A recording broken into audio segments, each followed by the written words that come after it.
What's going on, guys? Snaggy here, and it's time. Top 8 predictions. In fact, I've got 1 through 17 here, guys. About to go through every single one from 17th to 1st. As always, guys, I want to see your top 8 predictions as well, guys. So make sure you go and drop those in the comments, guys. Let me know what you think about mine, and let's do it, man. So before we actually get to it, guys, essentially how I've done this and how I've picked my 1 through 17 is I've just used the ins and outs. So like who clubs have lost, who they've gained, strength of schedules, how they looked in trial form, all that sort of stuff. And then just a little bit of my goddamn opinion as well. Because at the end of the day, that's all this is. I've been seeing people getting mad in the comments with my opinions lately. I'm like, it's just my opinion, bro. Who cares? Who cares? Seriously, man. As always, guys, if you haven't already, please, if you could shoot me a sub. I'm trying to get to 10K very soon. I want to overtake the Matty Johns show. I'm closing in on him. I want to overtake Matty Johns. I want to be better at Matty Johns than something, and make it YouTube. Why the hell not? It's probably the only thing I might be able to ever catch him with. So if you could do that, I'd absolutely love it, guys. It means a lot. And let's just get the hell on into it, all right? Now, we'll go over to it and then I'll just quickly explain. There is a green patch here, guys. I do apologise about that. I have just, I've gone through here and I was going to put like some betting stuff in here, but I thought, no, let's just keep this straight footy, man. Let's not talk about gambling at all. However, do follow me on Dabble. Actually, do follow me on Dabble, code Snag if you want to join, or MonsterSnag if you're already a member. But also, I do want to also quickly spruik the Discord. I'll use the link for that as well. Can't wait to, I've been having mad chat with the boys in there lately. So jump in there, guys. I love hearing your guys' opinions on especially when the games are going and stuff like that. And also make sure you join our tipping comp as well, guys. So go ahead and do that. I'll leave the link for that as well. So we've got a dope ring. Let's have a quick look see in case you haven't seen it yet. How do you open this goddamn thing? And I got another prize coming as well. But tipping champion. What's it say? NRL 2025 champion. You can rock that around if you win it, but I'm going to win it, so don't even bother. Don't even bother. All right, boys, you can already see it. It's here. This is my bottom 9. Let's go through it really quickly.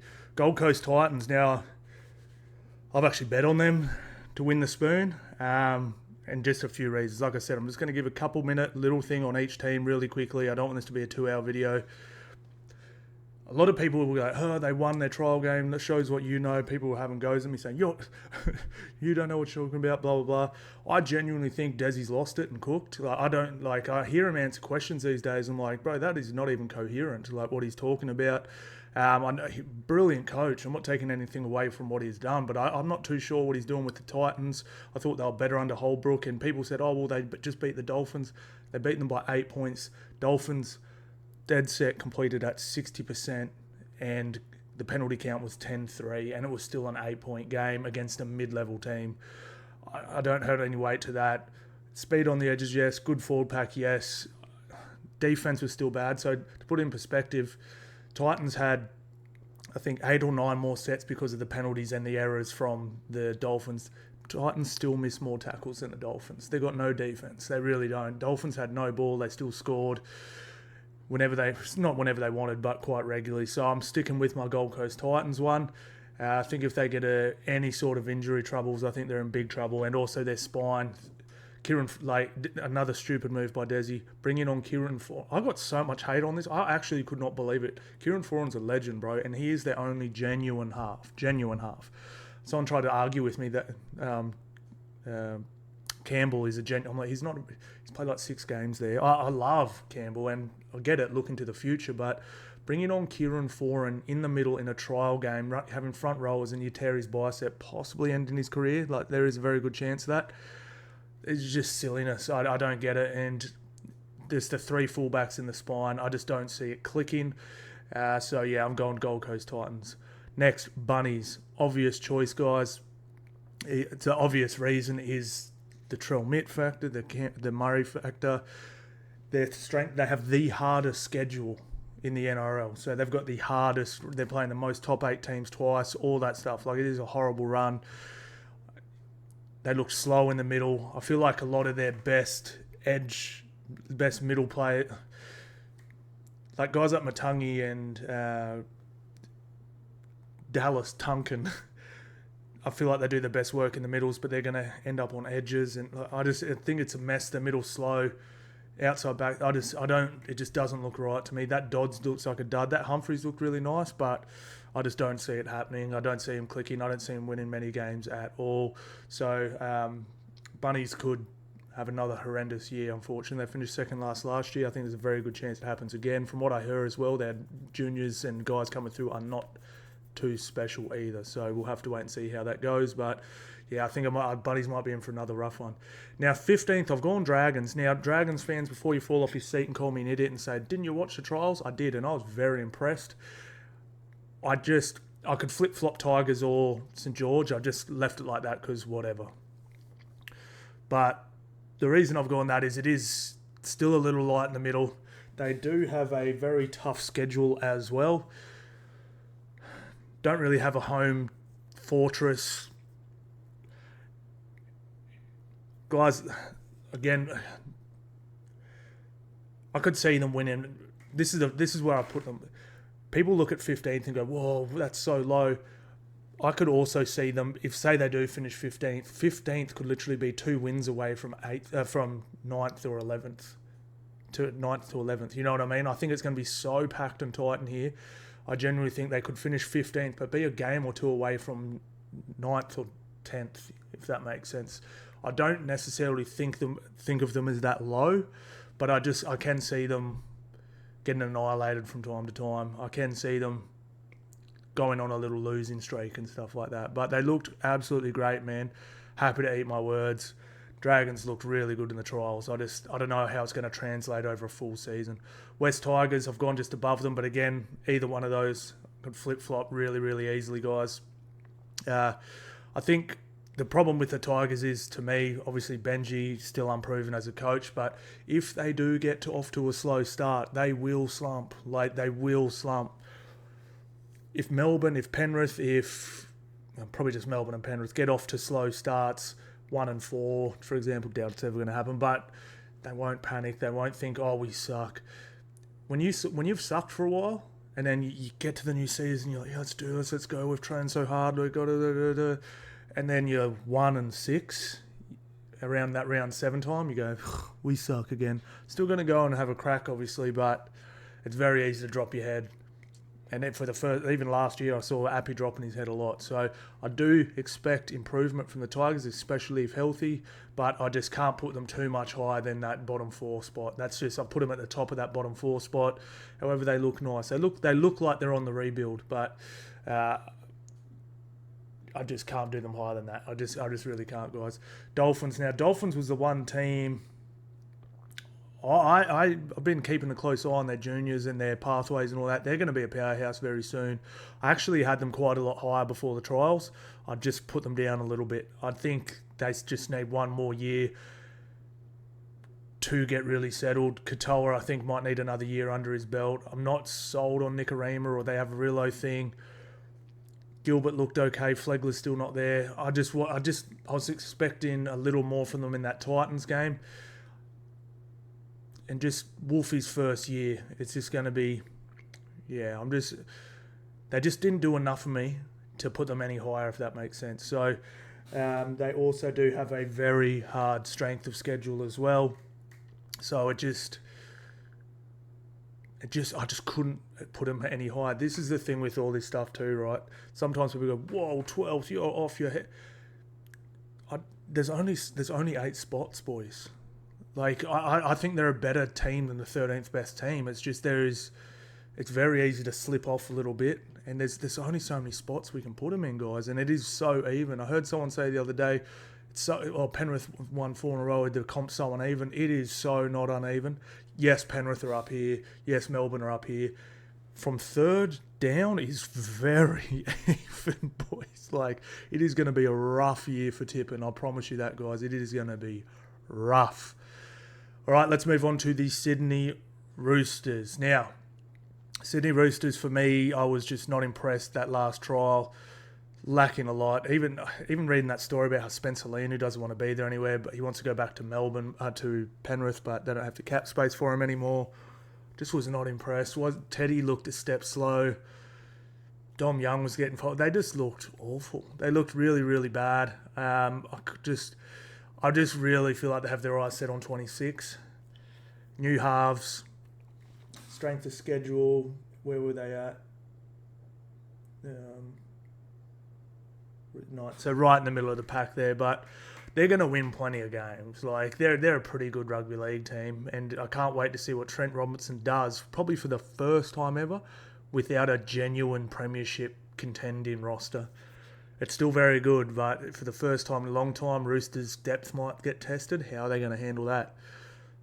I just don't know. Well, they've had the depth tested, but they've literally had first graders in reserve grade, so it's going to be tough for them. Now, Parramatta Eels, middle of the pack, strength of schedule. Riles there. The first trial was brilliant. Second was mid. I like what they're building.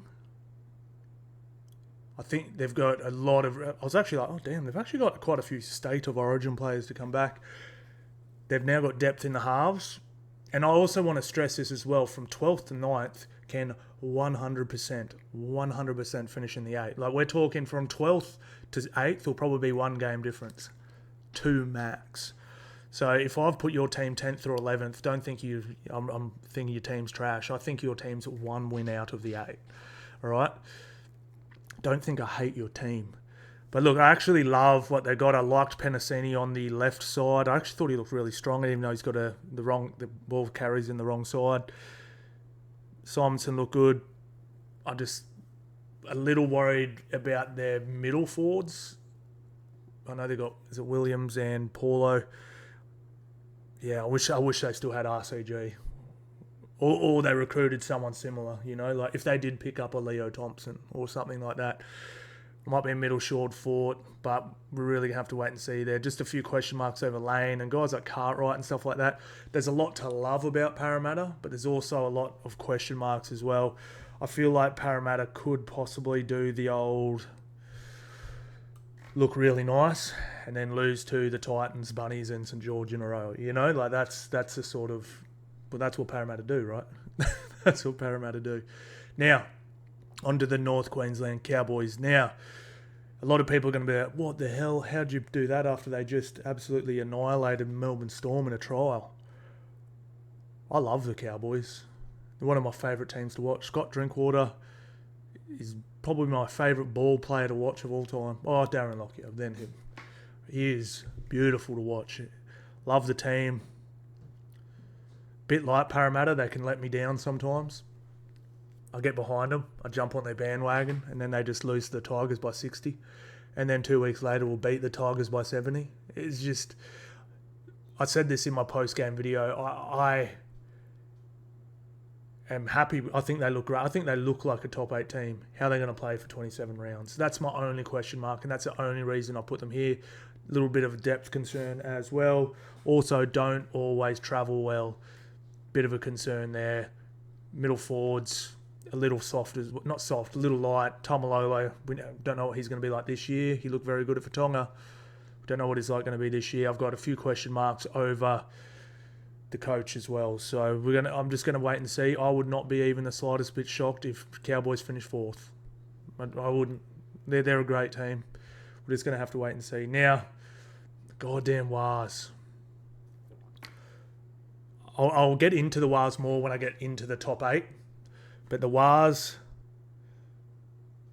I just left out, but I want them in my 8. I want the Warriors playing finals this year. I think the fans deserve it. I like the way they play. I think the comp's better when there's a Warriors team in it doing well. So I really hope the Warriors do well. Just a few question marks over a guy like Metcalf. So one of my main question marks with him is I think Metcalf is the sort of guy who will annihilate some of the lower teams and make them look silly. How's he going to do it against the top 8 teams? You're going to have to win at least 4 or 5 games against top 8 teams to play finals this year. Strength of schedule was one of the easier ones, so they could easily finish in. I actually had them in my 8 until the weekend. I just found a space for someone else and put them in. So I really hope the Wars make it. I love their front row. I'm just a little concerned. But then I was about to say I'm a little concerned about guys like Wade Egan, always injured. I'm a little worried if they do get injuries like they have the last couple of years, how they sort of handle it. But I really hope they do. But I've just left them just out a little bit because they could. Sorry, I think they will have a little bit of a slower start to the year. I think they'll come good around State of Origin and hopefully keep accelerating through. So I don't see them finishing too much higher than 6th, just because I feel like they may get off to a slow start. It is very easy to just have a bad game or two and then miss the 8 if that's the way your trajectory sort of is. So fingers crossed they make it, guys. I genuinely love the Wars. I love the War movement. Heaps of my favourite players are there. But I really want to see big... I said this last year before Fisher Harris even went there. I don't think AFB suits the way Webster wants to play. I think he wants to play... Serraldo's trying to sort of do his own... You know how Serraldo and Webster both left at the same time, and Serraldo went to Doggies, Webster went to the Warriors. There was a big thing, who's the better coach, all that sort of stuff. Serraldo sort of tried to do his own things, similar still, but whereas I feel like Webster was pretty much copy and pasting a lot of just the general gameplay. And I actually didn't think AFB suited the way they played because he's like Payne Haas, like a big meter eater front rower. Whereas I think Webster will actually thrive with this middle where Fish and Barnett are just like, they're deep. They're just stopping you in your tracks. They're stopping meters and taking meters away from them in defence, and your outside backs get a lot of your meters. Guys like Nakora coming in, take carries, leg speed through the middle, all that sort of stuff with your smaller forwards. You know, turning guys under, having Nakora running inside lines, stuff like that. So actually, I'm really interested because I know this sounds weird, but I feel like because you'd never think this because AFB is such a good prop, I feel like they could almost get better without AFB there because I don't feel like because he demands the balls. Like Fisher, he's like, give me the ball to Wade Egan, you're passing it to him. You know what I mean? So Fisher Harris might actually help them play the way that Webby wants to play. So we're going to have to wait and see how that pans out. But I think that's a good front row. That's a really good front row. Just question marks over the halves. Question marks over where. I don't know if Chance is the right... This is what I'm saying. We're not too sure who's going to fit in where, halves, all that sort of stuff. So it might be a slow start to the season. So I've just got to leave them out. It's much easier to make the 8 if you have a good start to the season. Put it that way. All right, let's move on to our top 8. All right, this may surprise some people, but I've gone Canberra Raiders, Newcastle Knights, Bulldogs, Broncos, Cronulla Sharks, Manly, Penrith, Melbourne Storm. Let's start with the Raiders. Raiders have the easiest schedule, man. They have a 60% win rate with Fogarty in their team. That'll get you in the 8. I want to also prerequisite this by saying everything here, we're assuming teams stay relatively healthy, all right? There's obviously a massive asterisk over Manly being third if Turbo is fit, all right? Stuff like that. So just let's assume there's relatively good health. Having said that, I was shocked at their depth over the trials. That's what really put me over the line. I was like, these guys actually have depth as well. Depth in the halves. The Sanders look great. They've got depth everywhere. They looked good. They looked really, really good. And they've got a genuine fullback now. I think they can sneak into the 8. You know, I really do. They're gritty, defensive-minded. I really do. I think they can sneak in there, especially if they get that first dub against the Warriors. They'll be well on their way. I actually was really impressed with them. And like I said, everyone writes them off. Every ladder prediction I've seen, no one has the Raiders in there. And I just think they can win enough games with the easiest schedule in the NRL to get it done. I just do. I just really do. They've got experience in the forwards. It's all there, man. It's all there. I actually don't think they can finish higher than 7th. But I definitely think they can finish 7th or 8th. I really do. So let's go Raiders. Newcastle Knights. Now, this is a team I had out of my 8 until today. When did they play? Was it today? Yesterday? It's Sunday night, by the way, guys. I know I've dropped this video on Monday. I just watched them play. And I was just like, Kalen Ponga's so good. I don't think they're that good. But I just think they are good. With Kalen Ponga and that left edge, I think that might be the most powerful left edge I've ever seen. Just outside two, Marju and Bradman Best. Can you imagine the tin they'd throw around the gym? Like, wow, those dudes are absolute monsters, man. And Kalen Ponga just creates so much space out there for them. I don't think they're going to beat any good teams, but I think they're going to annihilate a lot of the bottom teams. I think the for and against is going to be good. Still got a pretty good forward pack. I really liked, what's his name? Tyson Rozelle at lock. Toughen him up through the middle. I can see him definitely finishing 7th, guys. Ooh, dropping things. So I just got to bring my strength to schedule up. They also have a very easy. They got the 3rd easiest strength to schedule as well. So I had to slip them in there, guys. So I think they'll just sneak in. Now onto the Canterbury Bankstown Bulldogs. I think there's an extremely good chance the Canterbury Bankstown Bulldogs regress this year, but I've put them in my 8 for one reason. For one of the main reasons I've put them in my 8. I was very impressed with their best and worst games last year. I was impressed with their losses. The difference between their best and their worst performance for me was very, very close to each other. Consistency won't win you a premiership, but it'll get you in the 8. It'll get you behind a premiership, you know. So you need superstars to go to the next level. Do they have that? Absolutely not. I've still got a lot of question marks over them. Now, this is just, like I said, I've just given Bulldogs a pretty big rap. I think they looked solid. I was very impressed with just the physiques of the bloke. Like, they looked fit, they looked healthy, their effort was all there. They were just a little clunky against the Bulldogs. I mean, it's the Broncos.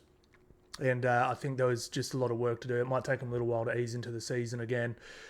And a few question marks over some guys. But the reason why I genuinely think they could regress, and I hope they don't, because I like the Bulldogs doing good, similar to the Wars, is just like everyone gets behind them, filling stadiums, the partying in the streets. I love that stuff. I want rugby league to be interesting. I don't want to see, boringness. So it was when Bulldogs doing good last year, it was very interesting, So I hope they do well. But I actually looked at their team list and I was like, if you actually break it down, I was like, so there's 2 things I'm really concerned about.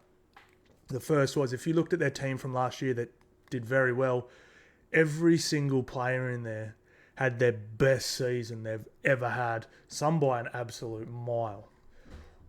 What if, and this just about happens every time, what if some of those players don't have the best season they've ever had? They just have a stinker. Like, what if, I don't know, like Bronson Sherry falls, or what if Carraz has a bung of a year? He's just putting down balls like Corey Oates or something. Or what if, what if Burton just has, like, he's been great. What if he just has an off year? What if he's, what if just like half those players just, they went from an 8 or 9 out of 10 to a 6 or a 7, The other thing is the spine. I love Matt Burton, and I think he helps them so much. That's another thing too. If they lose him, their long kicking game, because they were getting pumped in the metres battle as well. 75% of all rugby league games are won by the team that ran the most metres. They don't run many metres, but Burton saves them with that long kick. If he goes down, they're done. But I love Matt Burton. Tracy, but if you look at their spine, there's 4 people in the spine. Burton, awesome. Sexton, very average.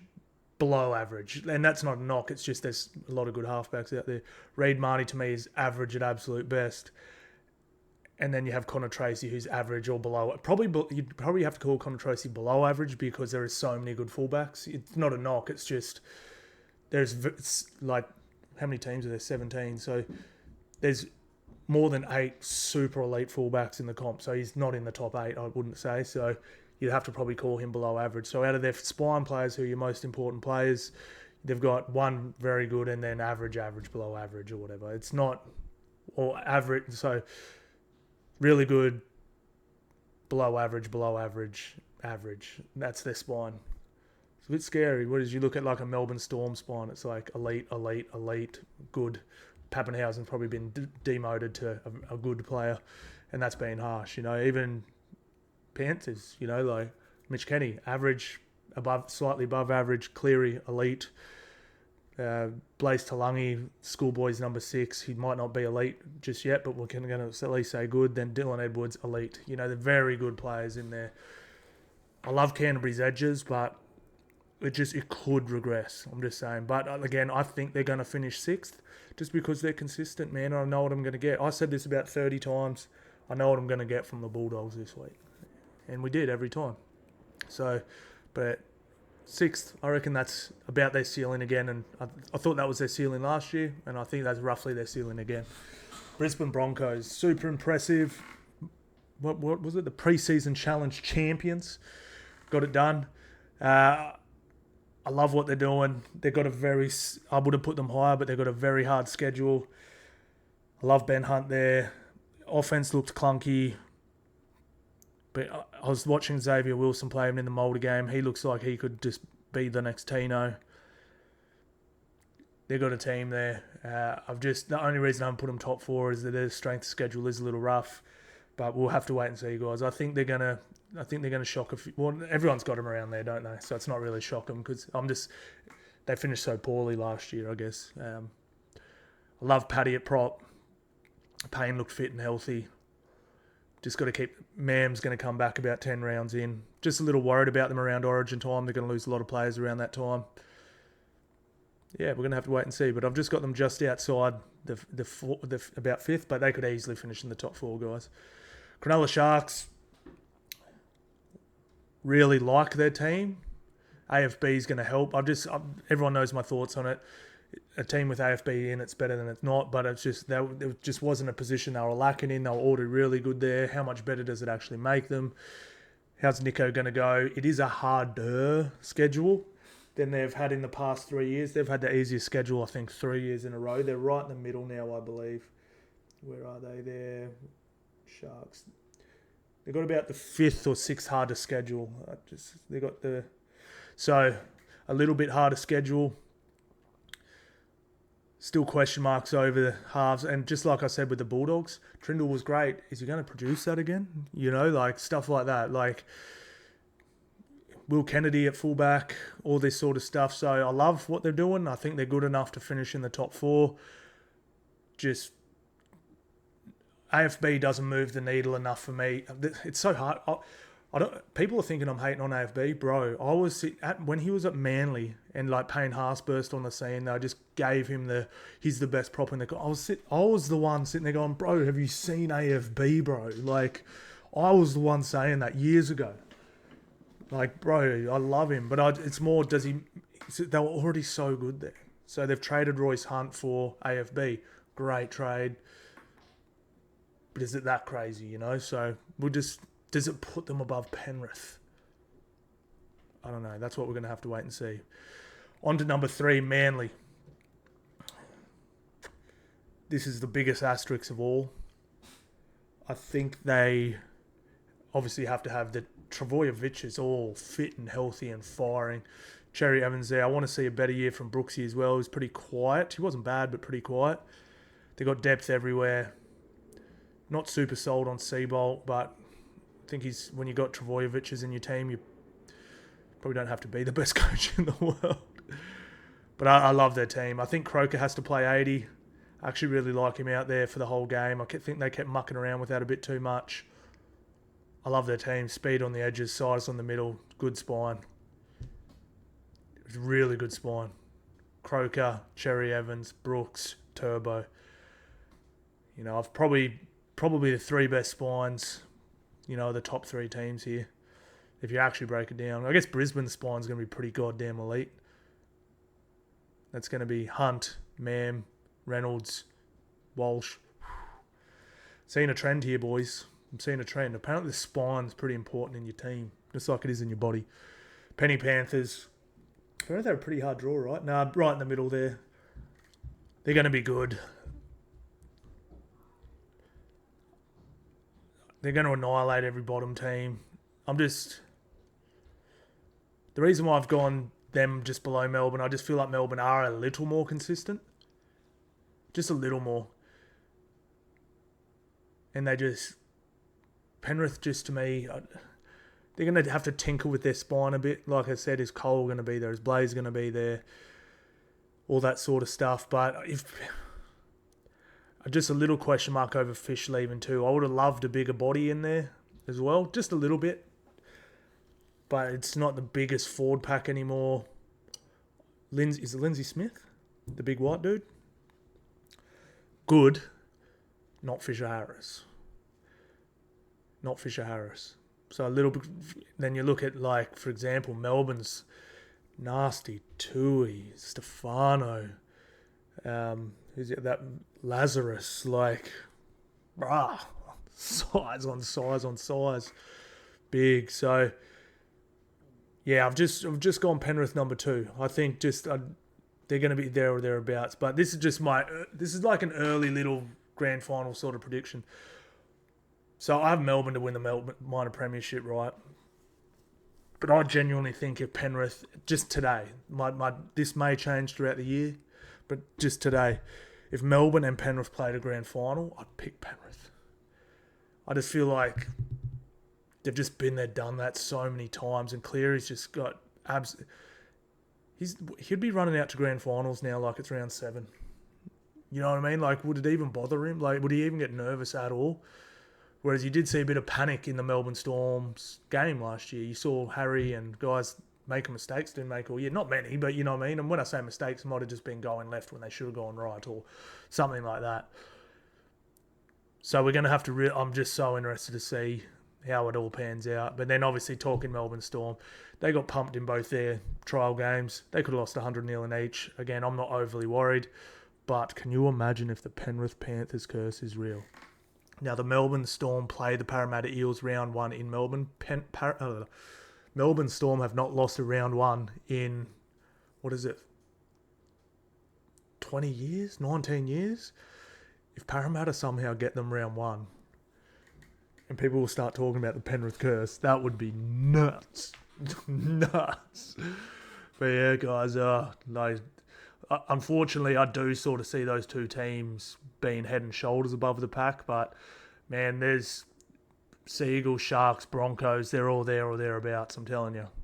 We might be a little shocked halfway through the season going, whoa, we really could. Like, we all sit back here and think we know exactly what's going to happen throughout the season. We're just guessing. It's an educated guess, but we're guessing. We really don't know, but... I tell you what, from 3rd to 15th, it's going to be tight. It's going to be a terrible year for tipping. I'm telling you, boys. It's going to be absolutely awful. All right, boys. That's it. As always, thank you all so much for watching. I'm just thinking if there's anything else I need to say. No, that's pretty much it. Like I said, I'll do videos over Vegas. We'll get into it. I'll drop all my prediction for Vegas videos through the week, all that sort of stuff, guys. And if you are still watching, you're an absolute legend. Thank you all so much for watching, and I'll see you on the next one.